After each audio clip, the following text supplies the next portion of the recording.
ค้อนกับไก่นึงลูกแปลวรถค้อนเราถวายเป็นจานกับเป็นแหล่เราถวายเครื่องกองบุ บาง ญ งานจานเขาโดด ถวายเครื่องใช้ยาธาตุ รู้ว่าจังไหนเห็นหลายคนอยู่จาน มาวัดสอง ชิดเขามาว่าเขาวัดกระดาษอยู่จานก็ที่มันคือไหนในวัดก็มี แล้วสิเขาวัดจะไรไปเพราะอะไรลูกน้อยได้นะเป็นดีอย่างวัดทิศเท่าไหร่ นี่นะมันติดสุดเนี่ยอยู่วัดชิดมาเมียอยู่นี่มันยังบ่เขาวัดจักเถื่อโมนพระนกเจ้าเลยจ้าเปิดแท้เปิดบ้าจังหวะ บันนี้กา มันก็ไปอยู่ว่า ไปใจ มันก็ไปอยู่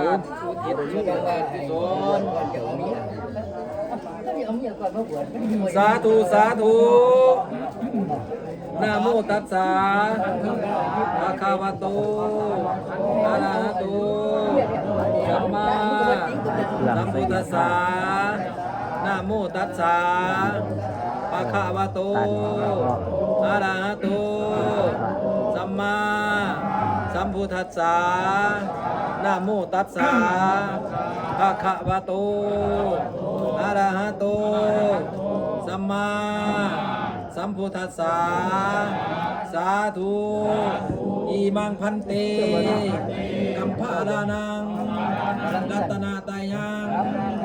กัมปารุขังพุทธรูปังอภิปุสยามาสาธุพุทธาบูชามหาเตสะวันโตธัมมาบูชามหาปัญโยสังฆาบูชาโภคบาหูอิกัมมันตังอัฏฐาทิขาลตังอัฏฐายาทิตายาสุขายา ถวายท่า ปัตโยโหตุสาธุ สาธุ สุทินังปัตมีทานังทานังมีปริสุทธัง ถ่ายทอดสด อาสาวะขายะวานิพพานาตังกตังโวโตตุติยัมปีตาติยัมปีสุทินังปัตมีทานังทานังมีปริสุทธังอาสาวะขายะวานิพพานาตังกตังโวตุอนาคเตกาลีวัตถุทานที่พวกข้าน้อยได้ให้ดีแล้วขอเป็นวัตถุทานอันบริสุทธิ์ด้วยความสิ้นไปจากกิเลสเครื่องรองสันดานหน้าท่าอันนี้อานุโมทามิ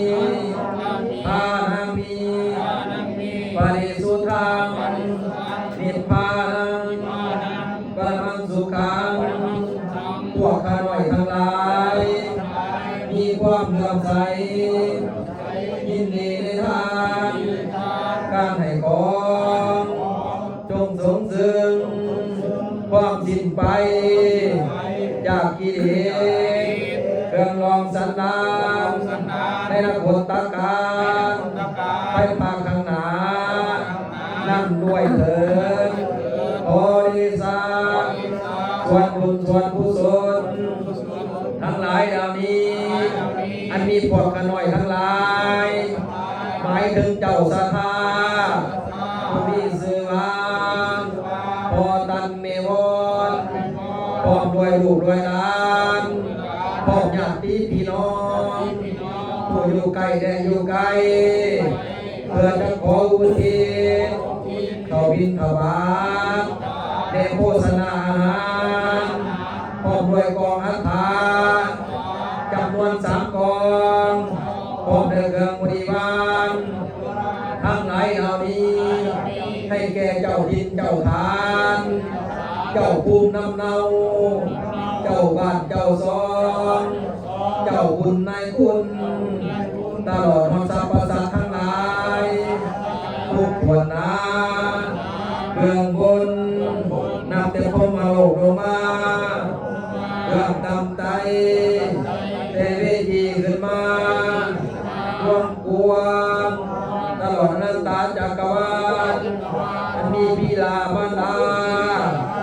รูภาษาอาจารย์เป็นต้นสามีภรรยาพุทธาและพุทธีตลอดคณะญาติทั้งหลายผู้ที่ลาจากโลกนี้ไปแล้วจงได้ส่วนกันมาทำเอาส่วนบุญส่วนกุศลที่ลูกได้รับได้ญาติพี่น้องได้อุทิศให้นี้ให้เหมือนนำพวกเจ้าทั้งหลายได้กระทำมาเองนั้นด้วยเถิดหากว่าดวงวิญญาณพวกเจ้าทั้งหลายหากไรมาหับเอาแล้วทุกขอให้พ้นจากทุกข์ถึงสุขขอให้สุขยิ่งขึ้นไปต่อเท่าเข้าสู่ปณิพพานในตะกตะการไปภาคข้างหน้านั่งด้วยเถิดบริษัทส่วนบุญส่วนกุศลทั้งหลายเหล่านี้อันมีเจ้าศรัทธาได้สร้างกองอัฐานจำนวน3 กองที่1พอตันเมวอนตรงด้วยครอบครัวผ้าปูหอมนั่งน้ำมนต์ตรงด้วยครอบครัวนั่งก่อนข้าวสาข้าวยังไงจองบ่ถ้าจองน่ะถ้าจองได้กับไผดิข้าวจองพร้อมด้วยครอบครัวข้าวใส่นางสันพร้อมด้วยครอบครัวป้าสมป้าสมพร้อมด้วยครอบครัวสาวพันพร้อมด้วยครอบครัวข้าวอึ่งพร้อมด้วยครอบครัวนางปลาพร้อมด้วยครอบครัวข้าวทิพย์คอนพร้อมด้วยครอบครัวเพื่อจะขออุทิศกองอัฐานกองที่1นี้ให้แก่ดวงวิญญาณพ่ออุกองแม่อุพรลุงปานาผู้เป็นพ่อและแม่ได้อายได้ลุงกองที่2อันมีพ่อตันพร้อมด้วยครอบครัวแม่ยังไงอันมีพ่อตันเมวอนพร้อมด้วยลูกเดลานนางทุมพร้อมด้วยครอบครัวข้าวคำพูวงพร้อมด้วยครอบครัวข้าวอานุงพร้อมด้วยครอบครัว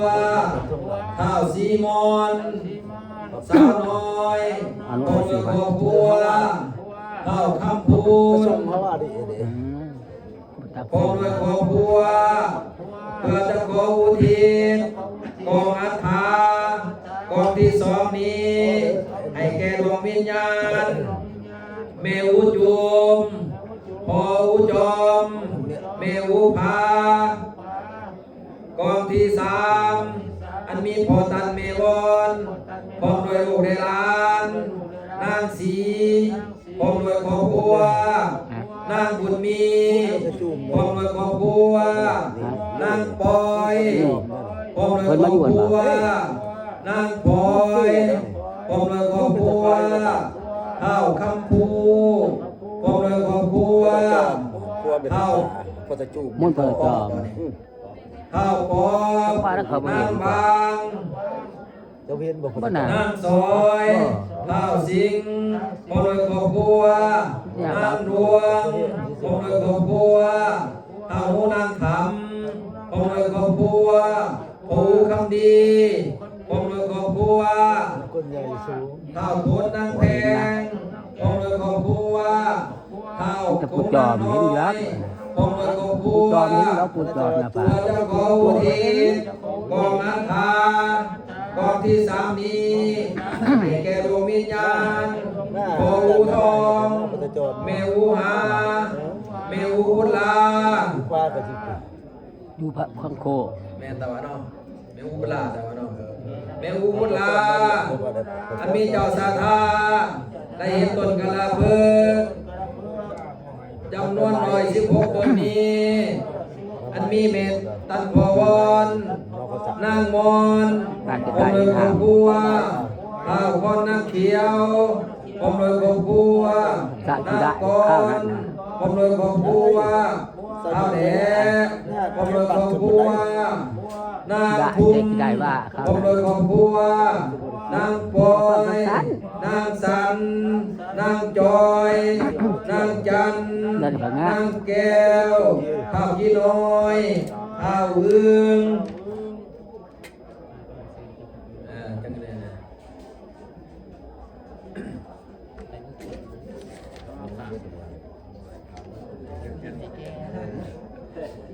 หมดใช่ไหม ในอุทิศต้นกะลาเพิกนี้